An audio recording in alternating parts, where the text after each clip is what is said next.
Welcome in to the PHNX Suns podcast, brought to you by the DraftKings Sportsbook app, America's #1 sportsbook app. Don't forget to hit that like button, subscribe wherever you listen to your podcast, and leave us a 5-star review. I'm Lindsey Smith here with Gerald Bourget and Espo. And gentlemen, our second show of the day. Are you excited? Are you feeling nervous? Like, how are you feeling now that you've had time to sit with all this news? I'm waiting for the one at 11:30 that we're going to do. That's going to be a real banger. That's what I'm excited for. Yeah, I feel like the anticipation is building a little bit, but it's also kind of worrisome seeing a lot of these other names that are going off the board in the meantime while we wait for a Suns update of some sort. Yeah, I mean, Gerald, I agree with you. I am semi-concerned in that way. It's like a game of musical chairs, and you're hoping you're the one left sitting at the spot that gets KD. Otherwise, you may be left holding the bag in a lot of ways. So, all right, so let's do a quick recap just in case we have people who are tuning into this show who may have missed our show earlier on today and maybe just have been living under a rock or really busy with family or work or whatever, and they haven't been able to hear all of the news of the day. So essentially, where we are at is earlier today, Kevin Durant requested a trade from the Brooklyn Nets. He said his preferred destination is the Phoenix Suns. Then we also heard that the Phoenix Suns are essentially putting a pause on everything else that they were working on behind the scenes and going all in on seeing if they can make this trade happen and bring Kevin Durant to Phoenix. So that's just the basics, okay? Then there's some more particular elements here. Miami was also in the running at one point in time, but Miami cannot trade Bam Adebayo to the Nets. And then I know that a lot of rumors have been saying, we've had people in the comments being like, other podcasts are saying that Devin has to be involved and the Nets only want Devin. Devin cannot be traded to the Brooklyn Nets right now for the same reason as Bam Adebayo, but then also because his extension that he just, that was reported that he just came through. So we can talk about that if you want. Yeah, Supermax, well-deserved by Devin Booker. I believe it's $214 million is what he's getting. This dude went from 13th pick, couldn't get off the bench with Jeff Hornacek as the head coach, to well on his way to earning $500 million in his NBA career just from basketball. Pretty impressive. And, oh, by the way, also a little nugget dropped by Shams at the same time about that Supermax. Devin Booker going to be on the cover of NBA 2K23 as well. So the hits just keep on coming for Devin Booker. Supermax, he may have courted Kevin Durant to Phoenix and on the cover of a video game. So why not? Yeah, pretty nice week he's got going for him. And, you know, we've talked about the various legal or not legal, but CBA reasons why he would not be involved in a trade with Kevin Durant. But it's also just the fact that if Kevin Durant wants to come to Phoenix, you better believe Devin Booker has to do a lot with that. So it wouldn't make sense to trade him in this deal for Kevin Durant. This is the Nets posturing. This is them trying to drive up the asking price. Basically starting with Devin Booker and working your way down. It's bartering 101. So it's going to be interesting to see what they want, because we've been seeing these reports that they're not interested in DeAndre Ayton, which would be, in most situations, the central piece that's going out in a deal like this. But there are other ways that they can get around that, and we'll go into detail with a couple of specific deals. But it is interesting that they don't want DeAndre Ayton. And we've been talking about this, but if the Nets don't want him on a max and all these other max suitors are drying up, like, does anyone want DeAndre Ayton on a max at this point? Atlanta wants him on not a max. We know that. I'm sure the Suns would be okay with hanging on to him for at least a little while on also not a max. They probably would be, but that would be a very rough turn of events for DA after, this whole ordeal that we've been through the last year of wanting a 5-year max, last year not getting it, the way that the season ended. And then now when you're heading into free agency and there are a couple of teams that you feel like could maybe throw you the max, there's all these rumors that the Suns aren't going to match a restricted free agency offer sheet for him. And then all of them just kind of dry up. And now it's got to be a little eye-opening for him as far as his value around the league. But I'm very curious if the Nets don't want DA, how they're going to kind of get around that in a potential sign and trade or just straight up trade situation. All right, so I'm not going to lie to you guys. I feel like I'm a mess right now. I feel like my Wi-Fi is cutting in and out. We've got comments. My niece just showed up at my house as a big surprise. So apologies in advance for all of that. But we do have a super chat. But the problem is I don't know what this word is. Are you guys able to see it? Do you know what this is? I don't see a word. Okay, do you see it now? Basketball I don't know what that Cthulhu howls as the snake enters the basketball god's garden. Tremble, basketball gods. The sun rises once more. The book of the serpent opens. Hashtag Sarver out. What is that? I don't know, but we'll take the $10. Yeah, thank you. But what is it, Gerald? What is what? Cthulhu? Yeah. He's like a demon type, like godlike creature. Why do I feel like we've had this conversation? I think we have before. I'm pretty positive. I just don't remember. That's my bad. I'm sorry. Okay, so I apologize once again. I'm off track now. But It was a super chat. Why don't we take a look at, there was one thing that impacts the Suns before we get into the Kevin Durant and DA talk and all the trade scenarios that we're going to get into. I want to take a look at this move. We have a tweet about it. JaVale McGee is no longer a Phoenix Sun as he reached an agreement with the Dallas Mavericks for 3 years, $20.1 million. And there's a player not a team option, a player option for that third year. So JaVale McGee decides, you know what? Losing in the playoffs sucks. So I'm going to go join the team that beat me. For the second straight year, if I'm not, or no, he wasn't on. Was he on Denver when the Suns beat him? Yeah. So the second straight year that JaVale McGee said, if you can't beat him, join him. This time he got a lot of money to do it, though.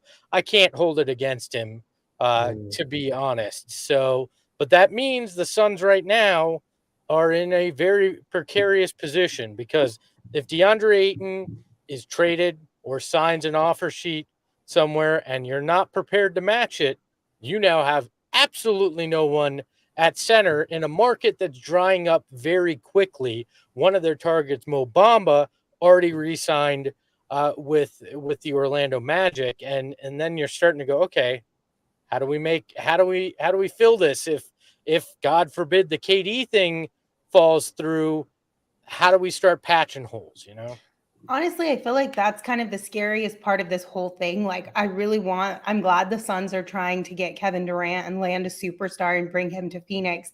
However, because we are so focused on that, and because we can't make any side moves until that one is done, because you need every single asset available to you in order to get a deal like that done, I'm concerned that by the time we have a solution to the situation, if Kevin Durant is not a Phoenix Sun, what are we going to do? Because even if we had talked about previously, we're going to run it back. If we run it back, we'll make some adjustments on the margins. We'll, mess with some guys on the fringes, whatever. All those guys that we've talked about and Gerald has dove into and thrown names out are pretty much off the board now. Yeah, not that my opinion or the guys that I threw out there are like, the guys that they had to have are the only options, but you look at how many of them are gone, and it's kind of concerning, because I tried to be as thorough in listing as many options, likely or unlikely as they may be, and a lot of them are gone. Like Tyus Jones, 2 years, $30 million with the Grizzlies. Patty Mills going back to the Nets for 2 years. DeLon Wright, 2 years with the Wizards. PJ Tucker, 76ers. Gary Harris, Magic. Kyle Anderson, great deal for the Timberwolves there. Daniel House, 76ers. Amir Coffey going back to the Clippers. Lonnie Walker going to the Lakers. And then the bigs like Isaiah Hartenstein, he's going to the Knicks. He was one of my top guys, and he went off the board in the first minute of free agency. Chris Boucher, the Raptors gave him a big deal. Bobby Portis got a big deal to go back to the Bucks. And then Mo Bamba, as Espo mentioned, that's more than half of the guys that I spent the last few weeks laying out. So at this point, obviously, yes, Kevin Durant is the top priority. If you have a chance to get Kevin Durant, it'd be stupid not to pursue that in the name of, getting a mid-level guy. But the risk that you run at this point is if you miss out on Kevin Durant, a lot of these good role players that you would have been able to get on the MLE are now gone. And so you have to kind of pick up the scraps. And I've said this before, like if the Suns just run it back, that's not a bad offseason. This is the core of a 64-win team. But losing JaVale McGee hurts, not for the playoffs because he becomes kind of unplayable at that point. But you need a guy like that to get through the 82-game slog of the regular season. You need depth at every position. And JaVale was super productive in his backup role for this team during the regular season. You need a guy like that. He's a veteran. He's well-liked. He held that charity softball event here knowing that he could very well be gone. That's just the type of guy he is. He cares about the community, and guys can sense that type of leadership. So you are going to miss a guy like that. And it now becomes much more important to take care of business with Bismack Biyombo and probably bring him back, because if you don't have JaVale and your situation with DA is a little bit uncertain, you don't know whether you're going to get a starting caliber center back for him in a sign and trade, or if another team makes him an offer, like you're suddenly looking at a real lack of center depth. Yeah, and people are bringing up Frank Kaminsky, and Let's earlier go. this morning, before all of this stuff that happened with KD, Gambo reported Kaminsky's out. He's not coming back. So my heart is already crushed, but that's a name. Wait. I missed that. What did he say?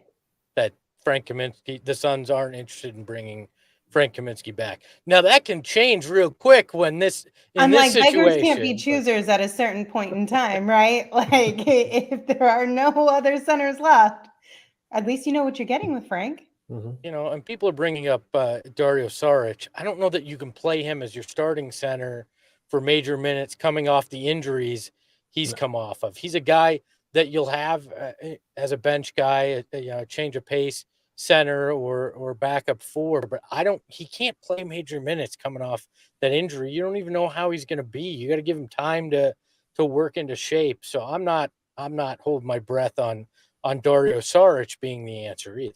No, he's best as a start or as a bench center. Like he was really good in that backup five role before he got hurt. And like you said, he's going to have to work his way back from injury and prove that he can, survive that regular season slog. I did like the comment that we got, bring Bismack Biyombo back on a 3-year multi-hospital deal. I'd be totally fine. Build as many hospitals as we possibly can for Bismack. Give him that mid-level so he can build the nice ones, though, not just the veteran minimum hospitals. Exactly. I support that. All right, gentlemen. So earlier today, we went through a few trade scenarios that could potentially bring Kevin Durant to Phoenix. Now, these were scenarios that Gerald double-checked the math on before we did the show earlier, but he spent even more time doing more math to bring you some new updated ones. So kudos to you, Gerald. Thank you for taking all of the burden of the mathematics off of Espo and I's shoulders today. We genuinely appreciate it. And you got 3 of them here for us. So which one would you like to discuss first? Yeah, let's start off with let's do the one with Mikal, Cam, Jay, and Landry, and a bunch of picks if we can get that one up there. Okay, yeah. So Jay Crowder, Mikal Bridges, Landry Shamet, Cam Johnson, and first-round picks alternating years 2023 through 2029. So that's 4 first-rounders, and you're giving up both of your wings. You're giving up Cam and Kale, but you are at least keeping DA. Now, this is an idea that kind of gets you around the problem of DeAndre Ayton sign and trade mechanics, which can be tricky to figure out the math. That also gets you around the report that the Nets aren't interested in DA. So if they're not, and you still need to figure out a deal with the Nets, and you can't find a third team to kind of loop in, this is probably about as good as you're going to get. This isn't my favorite trade because you are losing a ton of depth on the wing. That's 2 starting wings and 2 bench wings, one of whom could be a starter. Like that is a lot to give up on top of the 4 first-round picks. But if you are able to salvage that relationship with DA, bring him back, and get Kevin Durant, you now have Chris Paul, Devin Booker, Kevin Durant, and DeAndre Ayton in your starting 5. You can figure out a way to find wing depth with your mid-level exception, your biannual exception. You won't be the deepest team, but we saw what being the deepest team in the league got the Suns last year. Their depth completely shriveled up on them, and they lost in the second round. You need 6 to 7 super reliable guys in a playoff rotation.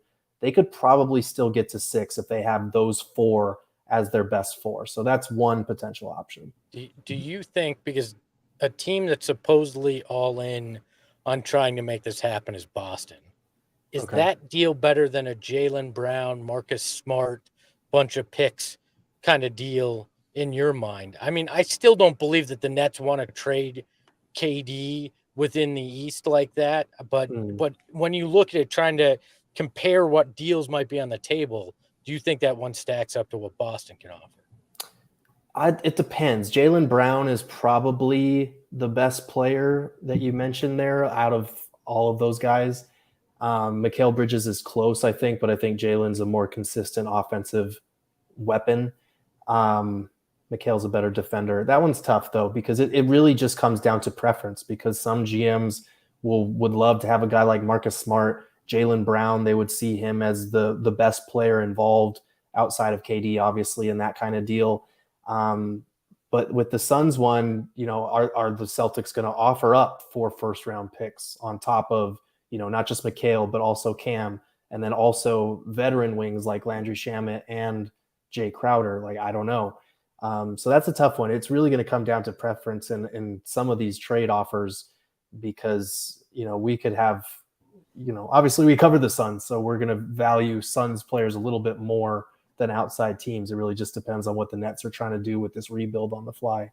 Okay, yeah. I have 2. Go ahead, Espo. I was just going to say, I don't think the Celtics can offer as many picks either, because I think they have a couple outstanding ones they still owe out there. So the Suns probably could outdo them in that area.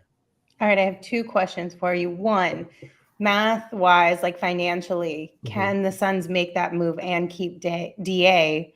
Where would they have to kind of like come to an agreement with him on as far as contracts? Yeah, so basically the Suns would be sending out about $46.6 million, and they'd be taking on about $43 million with KD's deal. So they'd actually be shedding a little bit of salary, and you can go over the cap to re-sign your free agent. That would push them into the luxury tax, assuming that they're giving him a deal, around the 30 million mark. They're already pretty close as it is. So they would be, I think they're about 21 under the luxury tax right now. This trade would put them about 24 under the luxury tax. So I'm assuming DA would get 25 mil or more per year with the Suns. So they'd definitely be in luxury tax territory, but they can make that happen. And then follow-up is, do you think if they made this move, do you think Deandre Ayton would be happy enough to want to stick around for maybe a little less money than he truly wanted, knowing that that just bumped their odds to potentially win a championship?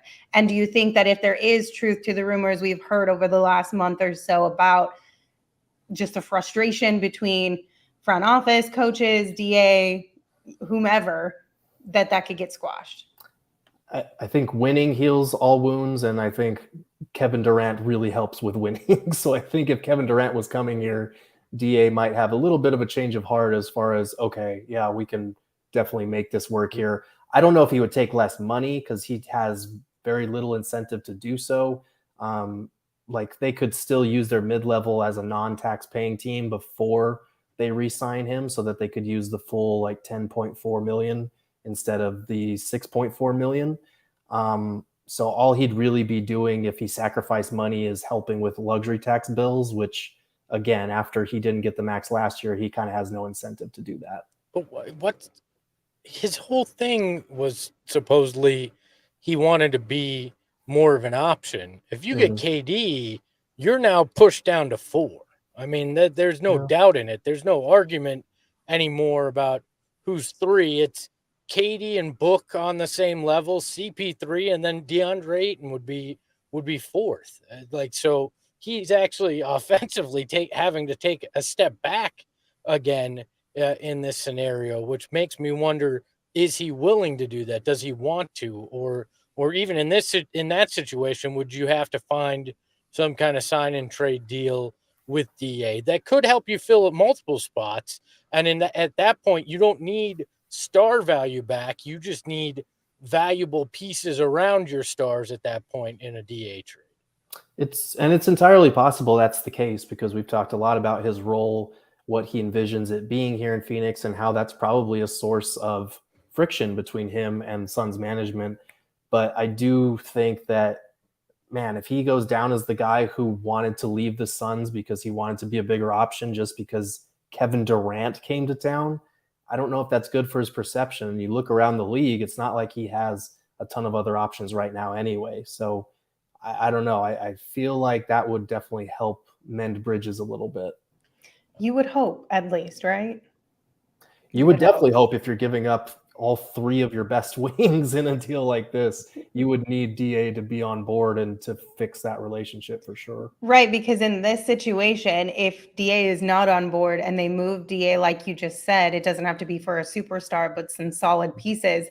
Now we have literally blown up that core in its entirety. Like, it is, Devin is the only remaining guy. So you gotta make sure, it's one, it's worth it, and two, like, if it is worth it, which I think a lot of people would agree that it is, it still would be very sad. At the same, it would be like we're stoked on one side of the coin, and then on the other side, we're like, we got to pour some out for our homies, because that sucks. Espo does not care. I really don't. Like, if you're getting Kevin Durant, like, thank you for your service. Enjoy Brooklyn is what I'm saying to every single one of those guys. Like, I don't care if you're bringing in a top 5, top 10 guy in the league and your goal is a championship. Well, there you go. You're trying to move closer to your goal. I love Mikal. I love what he does. I'm a big fan of Cam. We've had him on the show, but in the end, if that's the main core of what you're trading for Kevin Durant, you got a heck of a deal, and that's okay with me. Completely agree. I keep seeing a lot of they would never trade Cam and Mikal, or that's too much. I'm sorry, guys. I think they would. I think they would, and I think you should for Kevin Durant, as much as it pains me to say, because I love both of those guys. And you know, even the defensive side of the ball, you could talk about that. Mikal was Defensive Player of the Year runner-up this year, and Cam can defend a lot of positions as well. But like, it's Kevin Durant. Kevin Durant gives you a chance to win a ring right off the bat, just with the big three that you have. And with this trade, if you have a big four with DA involved, man, that is really, really tough to stack up against.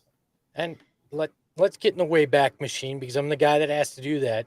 Look at the last big trade for the Suns for a star, Charles Barkley. You traded 3 starters from a Western Conference Finals team to get Charles Barkley, right?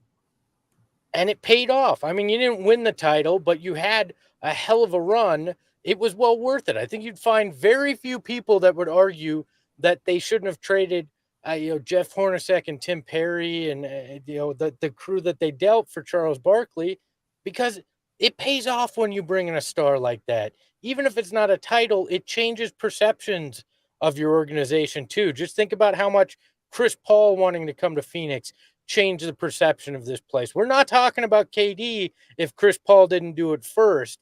You got to be in the game, right? Exactly. All right, we got a super chat. Icon, thank you for your super chat. We appreciate it. They said, tell Saul to update. My wife ain't buying it.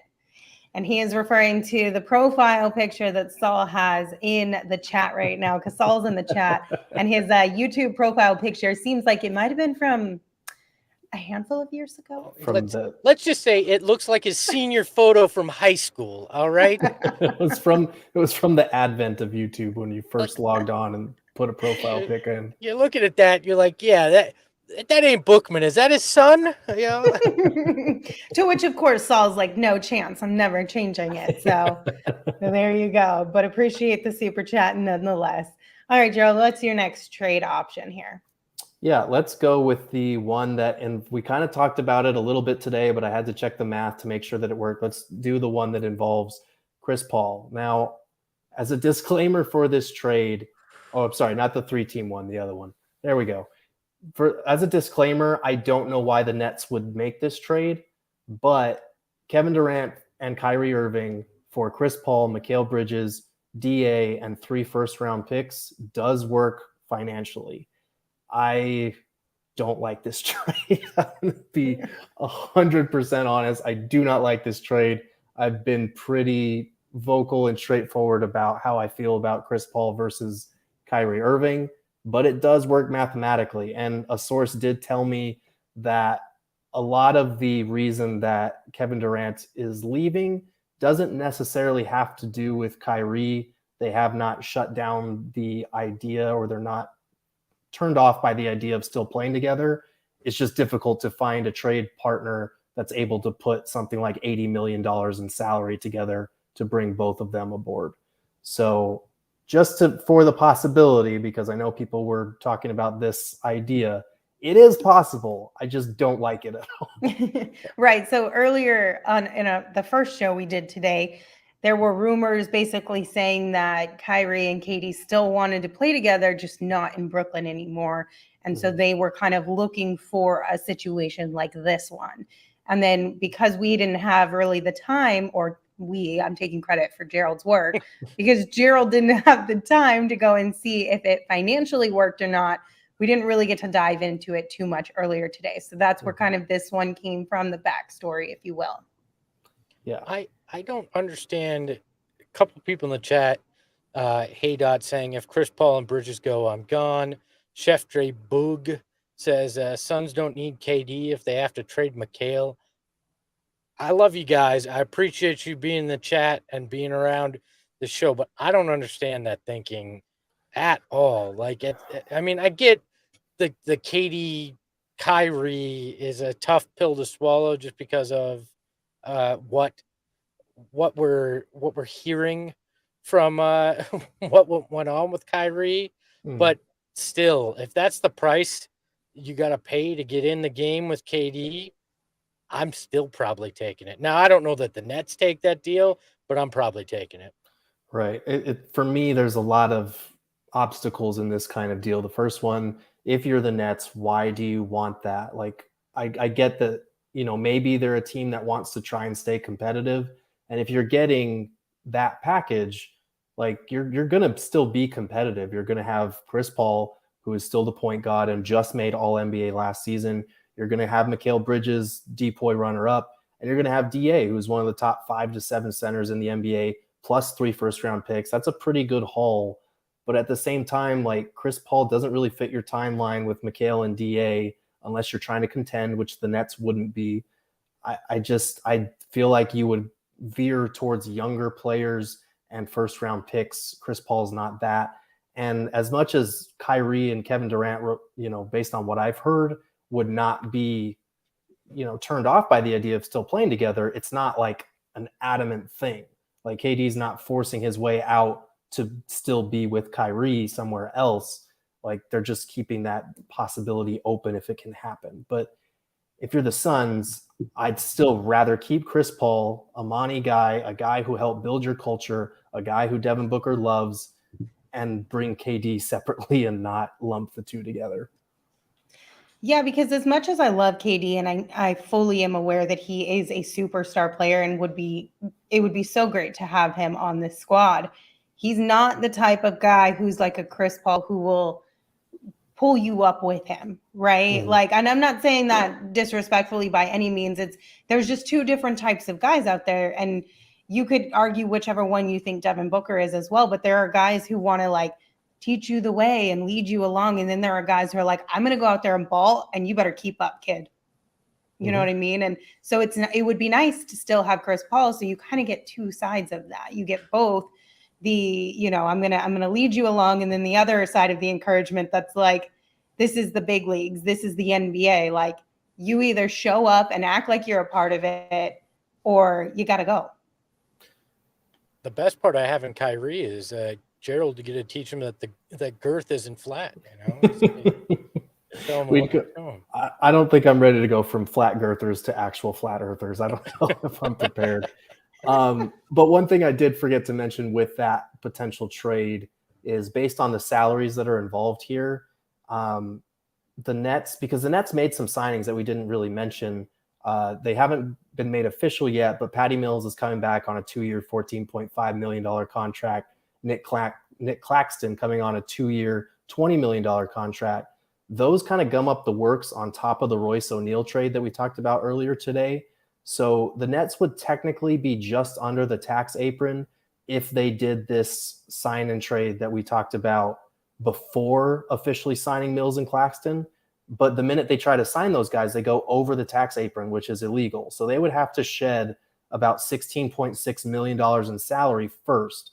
Now they can do that by dumping Joe Harris somewhere, or a package of Seth Curry and Royce O'Neal, because they didn't sign him, they just traded for him. So they can reroute him somewhere else. But they would have to get rid of just under $17 million to be able to make that trade that we were talking about work. Do you think the Claxton signing just reinforces that they don't really have interest in DA? I mean, if you sign a guy $10 million a year, you're not doing that for him to be necessarily a really good backup, I can't imagine, in that offense in Brooklyn. Yeah, I think $10 million you could probably get away with paying a high-end backup at that position in this league, but I think it just goes to reassert that report that they're not interested in DA, because if you were interested in DA, you wouldn't be trading for Royce O'Neal. You wouldn't be signing these guys to these contracts that then you would have to dump salary elsewhere just to make a DA sign and trade work, because if they do sign and trade for DA, they're hard capped at $157 million, which means they cannot go past that point with the trade or any point after the trade in free agency. So they're literally limited to $157 million in spending at that point.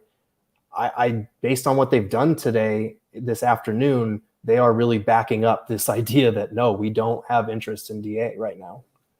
Which leads us to our next trade, a 3-team trade that keeps DeAndre away from the Brooklyn Nets. Yes, this one is a monster. So the Suns are getting Kevin Durant and Clint Capella, which is about as good a haul as I can imagine in a 3-team scenario here. The Nets are getting John Collins, Mikal Bridges, Cam Johnson, and first rounders from the Suns in 2023, 2027, and 2029. And then the Hawks are getting DA on a sign and trade, Jay Crowder, and a first round pick in 2025. So I'll kick it to you guys. Just initial thoughts on this one, because this was Gerald, a real nightmare. That's you cracked the code.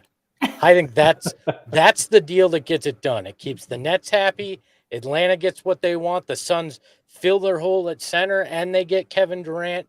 If Atlanta is down for this, I think you definitely would get the Nets convinced on this, and it works perfectly for the Suns. If that deal happens, James Jones, again, like I said earlier, a wizard if you pull something like that off.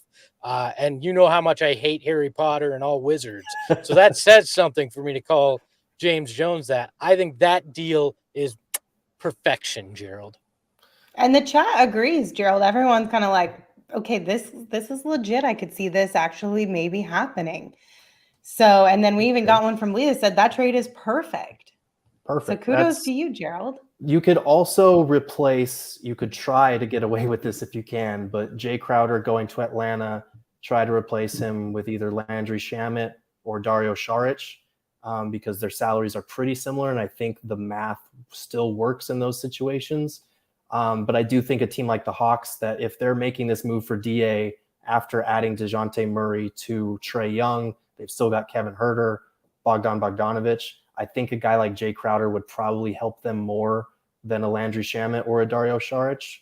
But you never know if throwing in that first round pick could help. I do think the Hawks are probably the ones that if any of those 3 teams said no, it would be them, because they're giving up Collins and Capella, and they're getting, DA, Crowder, and a first rounder. But man, I feel like that's a pretty balanced deal all around. I think it helps the Hawks out a lot too. I think that gives them a team that can really compete in the East. They're not just backcourt heavy now. You've got a very experienced forward in Jay, and then you look at DA. If they believe in him, they think he can be that guy. You really got something going there, because Collins is already asked out. They have been shopping him. It's pretty clear that's not going to be a scenario that works for those two sides. So he's very much in play here. I think that is the most likely thing I've seen from anybody talking about this. Now, the question again, is it better than a deal that Boston can offer? I think so. I think that one fills a lot of buckets for everybody. Is it better than what the Heat can offer? Well, there's been rumors. I don't remember which of the reporters said it, but Miami has made an offer for Donovan Mitchell to Utah. So does that mean they're out on KD because they're exploring other avenues right now? I think if that phone call can happen between those three teams and they can agree on parameters similar, we may be closer than we think to a deal there. Let's go ahead and put that graphic back up on the screen just for a minute or so, because I know a lot of people in the chat are wanting to see it again and just kind of read and dissect it for themselves. Do you think this is enough for Brooklyn to part ways with KD?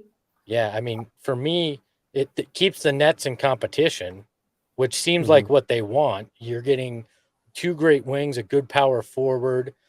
You've got your center and Nick Claxton. Plus, it gives you the draft capital to build in the future, too. I think this would check a lot of boxes for the Nets. Yeah, I think so, too. And someone asked in the chat earlier, why are the Hawks getting a first? Well, they are giving up John Collins and Clint Capella. They're getting DA back, which I would rather have DA than Capella. But if you're giving up Collins, Jay Crowder isn't quite an adequate replacement. You would need to throw some type of sweetener into the deal to get them to give up both Collins and Capella. I feel like a first from the Suns in 2025 would probably check that box. But again, if there was a team that's going to say no in this exchange, it's probably Atlanta. But, a first and DA is not nothing for Capella and John Collins. I feel like and Jay Crowder, who is a respected veteran. So can you throw him some pick swaps too? I mean, if you can do as many pick swaps, I mean, throw the Nets some, throw Atlanta some, just say draft picks for everybody. Enjoy. I don't care. And James Jones doesn't. So, hey, Saul. How's it going, everybody? How are we doing today? Yeah. All right. It's our second show on vacation, so I know. It's like I told you guys to do 2-a-days or something. It's crazy. Listen, this is the trade that I love the most. I've been watching you guys for the last 45 minutes, basically, and I love this trade because it fits so many needs. And I think everybody wins. Maybe not the Nets so much, but definitely the Hawks. And definitely us. You could easily see a scenario where if this trade was executed, the Hawks and the Suns end up playing in the finals, which would be awesome. It would be so awesome. That would be pretty cool. How are you enjoying your lap around the country, your victory lap to go pick up Kevin Durant? It looks pretty scenic. We've stopped in Sedona. Nice. So you made it a whole 1.5 hours away? I got tired, Lindsey. Okay? We're almost there, you guys. We're almost there. I got tired, and then I thought, oh, my God, we still got like 48 hours to go? Maybe we should fly? That gas in a U-Haul's a lot, Saul, right now. Dude, I'm telling you what, it's like $300 a pop, it seems like right now. So I second-guessed my decision to drive all the way to the East Coast for a multi-millionaire on so many levels, maybe even close to a billionaire. He could probably afford to fly out himself if the Suns didn't front the bill in the first place. This is true. This is very I want to ask the group, from where we were at noon when we first heard about this in our show at 2, where are you sitting in terms of confidence level that it still winds up being the Phoenix Suns? I know when we first heard it, I think everybody was like, it's a done deal. It's Phoenix, just because we had heard the rumblings. But where are you sitting right now? Is it higher or lower than earlier in the day? I think it's probably even a little bit higher, to be honest with you, just because you haven't heard much movement and the Suns haven't done anything yet. And so it's either, hey, this is a calculated risk. And I do believe in what you said, Espo. I do believe if we don't get Kevin Durant, we have definitely misplayed this game of musical chairs, and it might not be for the better. And on top of that, if you do end up bringing DA, obviously he knows that you were trying to shop him to trade him, and same thing with Mikal, same thing with Cam and all this other stuff. So it might end up hurting you in the long run, but that's the risk that you got to take for a superstar like this. And typically when you're in this mode, you have to go all in. And so that's kind of the feeling I have right now. I feel pretty good about what's going on. Yeah, I'd say I feel probably just about as confident as I did earlier today. I do think the fact that what the Nets are doing and this idea that they are not interested in DA definitely hurts you a little bit. You'd have to get a little bit more creative with what you're going to offer and loop a third team in there. But as we've talked about, there are ways to do it. I was going to brainstorm some Raptors ones, but that offer that they gave Chris Boucher, I feel like that kind of killed that potential idea. So you can loop in a third team, and there are other options that I'll probably explore later tonight when I have a brain to do math again. But it is possible, and I do feel like if KD wants to come to Phoenix, it's going to happen. The question is just a matter of how it happens. I'm sorry. Go ahead, Lindsey. I said, I'm not going to lie. I am a little bit nervous. I still have faith that a deal can get done, but it does make me nervous that so much has happened, because everything we heard from all the insiders and everybody around the league was that this would likely put a pause or at least lighten the load of moves that were made until a KD move gets done. And then 3 o'clock hit Arizona time, 6 p.m. Eastern time, and it was like bam, bam, bam, bam, bam. All these things came out, and I was like, wait, hold on. Yeah, but a lot of those teams weren't really in the KD sweepstakes, so they didn't have to pause. You know what I mean? But a lot of the players that got picked up were in maybe the realm of the Suns could target them if they couldn't get a deal done and move DA and actually make this team better. I think that's what makes me worried. Not necessarily the KD thing. It's just now I have this lingering, if it doesn't happen, then what's next? Like, what's the backup plan now? I think that's the concern here. For sure. Yeah, I think for me, I'm slightly less convinced as I was when it first broke, because I heard Boston is in on this. And I had said in our 2 p.m. show, the Suns are the front runner. It would take somebody being willing to part with a big name that we don't see coming. I didn't think Boston would potentially be in on it, but the draft picks make it tough. What has made me feel good, though, is we have not heard one word or one rumbling about any potential offer sheet to Deandre Ayton, which means he's still in play, and there's still a chance that the 3-team option works out, which I think is the best path to getting KD. I think that's going to be the easier route than trying to do just a Nets Suns deal here. I don't think that you got to worry about the Celtics, to be honest with you. I mean, we also have to remember who is KD's best friend in Brooklyn. It's Kyrie. Why did Kyrie leave Boston? He just didn't like it. He just, at the end of the day, he tried to sell that he was going to stay, but at the end of the day, he took the money and went to Brooklyn. Like, I guarantee you, those two, first of all, those two definitely talk, and they're still best friends. That hasn't changed. So it's hard for me to imagine a scenario where KD goes to Boston. I just really feel like KD, in my humble opinion, and this is totally Nostradamus unlike, I just think that he has a little bit of a sour taste in his mouth after the Warriors winning a championship. And I think the best place for him to go and prove the Warriors wrong and to cement his legacy as one of the greats of all time is to come to Phoenix, give him the first championship, and stick it to the Warriors. That's the best case scenario for for Kevin Durant. I agree, but how much power does Kevin Durant really have in this? He has all the power. This isn't your typical superstar with 1 year left. I can say I'm not re-signing. Is he willing to tell teams, I will not play for you? If you trade for me, you will not be seeing Kevin Durant in your city. I'm fine with that. He'll 1,000,000% say that. NBA players have all the leverage regardless of what the teams think they have. They've shown that for the last decade, basically. James Harden, you never would have thought that there would have been a package possible to put a trade together for James Harden, and somehow, some way, found himself in Brooklyn to play with the Nets. Players have all the leverage nowadays. And so, yeah, I think Kevin Durant, if he wants to go to Phoenix, he's going to come to Phoenix. But Phoenix has got to be the choice. It can't be this or Miami. And then, I think Miami's the one to worry about, obviously, because that's obviously one of the 2 destinations that he said he wanted to go to. I just don't think they have enough. Since they can't trade Bam, there's just not enough. Now, maybe they get in a 3-team that makes some sense, but I'm not, that one doesn't worry me as much. By the way, we're getting some of the Devin Booker questions again. Yeah. Legally, based on the CBA, Devin Booker cannot be traded to the Nets for 2 reasons. He hasn't officially signed a Supermax because he can't yet. But even if he doesn't, he can't be traded because he's a 5-year max rookie contract deal. They already have Ben Simmons, which is a 5-year rookie max. You can't trade for 2 of those guys. And then when he signs a Supermax, he can't be dealt for a year. So Devin Booker can't happen. I don't care if the Nets beg and plead. It can't happen within the CBA. So I'm going to let you guys go. I promise I will stop crashing the party until it actually happens. Then I'm going to be back. I'm probably going to be drowning in the Grand Canyon somewhere, but I will be back for that. Outside of that, love you guys. Miss you guys. Alex, go get the barbecue sauce. Bye, guys.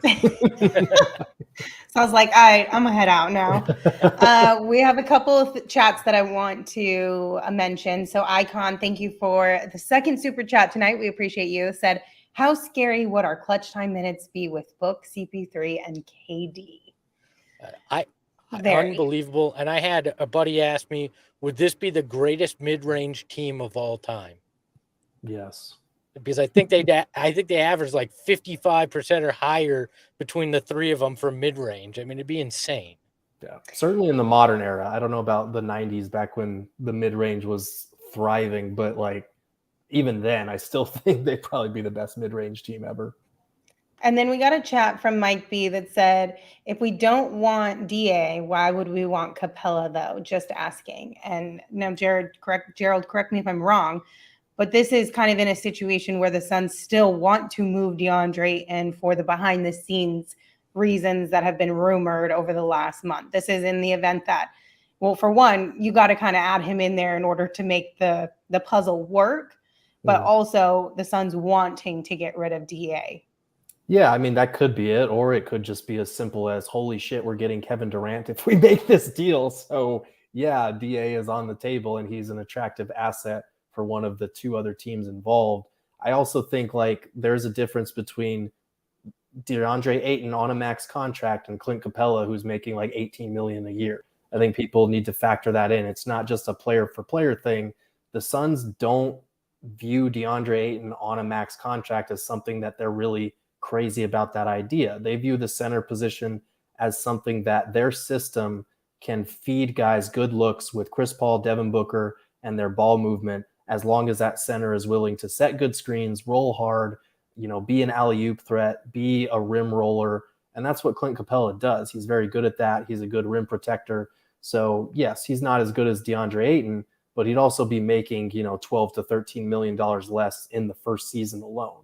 So that on top of you get Kevin Durant, that's probably the answer to that question. Well, and if we believe reports, the Suns have a great deal of hubris in believing that they could put 2 15-year-olds stacked on top of each other and play them at center and still have the same kind of production that they got from DA. So I think they'd be all right with Clint Capella coming in and being happy with his role, pick and roll into the basket and getting rebounds. And that's what they need out of him. Look, you're in part punting on defense if you make this deal, right? If McHale's in it and all this, and you're letting DA go, you're saying our defense will likely take a step back, but our offense will be so superior that you will have no ability at stopping us. So it's all right, is what it feels like. Yeah, you would definitely need to target some wing defenders with your mid-level, with your biannual exception at that point. Because in the deals that we laid out, you are losing Crowder, McHale, Cam, and those are all quality defenders on top of DA. So you would definitely need to retool. You'd need to bolster your defense however you could see fit, and you would have limited means to do so. But again, a 4-man core of those 4 would be hard to top. All right, guys. Well, anything else that you want to mention before we say goodbye for the second time today? Okay. One last hypothetical. Okay. What % chance do you think that this is done by the time we wake up tomorrow? 50 at most. I was going to say like 20%. I was going to say 25. I'm right there with you, Gerald. With our luck, it'll break at like 6 a.m. and that'll be just I just want you to know if it breaks at 6 a.m., I'm not going to be on the emergency pod right after. It's not happening. Fine. I'm sorry. You can come celebrate at 2 p.m. There you go. And we'll do the emergency. Gerald, apologize to your girlfriend in advance because it'll be a loud morning if that happens. So. Y'all are going to have to call me like you know how you have the do not disturb and you have to call like 2 or 3 times in a row in order for it to actually start ringing? That's what y'all are going to have to do to get me awake tomorrow. But it'll be exciting. No, it'll be exciting. And hopefully, I mean, I know everyone in the chat's basically on the same page, 69%. Nice. That's the highest one we've gotten. But nice. Realistically, everyone is from 1 to 50% at most. But hopefully something does happen before at least 2 p.m. tomorrow, because we're going to be live again at 2 p.m. tomorrow. Of course, we'll probably go a little bit earlier if something does break. So just keep an eye on our social media accounts. Our podcast account on Twitter is at PHNX_Suns. Of course, you can follow me at Lindsey Smith AZ. You can follow Gerald at Gerald Bourget and Espo at Espo. And we will be sharing the link and everything if something does pop off before 2 p.m. But plan for at least 2 p.m. at the very least, okay? And Gerald, did you have any final thoughts? Because I kind of cut you off there. No, I have none. My head is still swimming with numbers, and it's going to be all night. So I'm all out of thoughts at this point. We don't blame you. That was a lot of work, and we appreciate you very much for that. Thank you guys all for tuning in. We appreciate you as always. Until tomorrow, be excellent. And Espo, go ahead and take us home. I just want you all to know it is very difficult to find an adult size Ewok costume. Ahoy, hoy.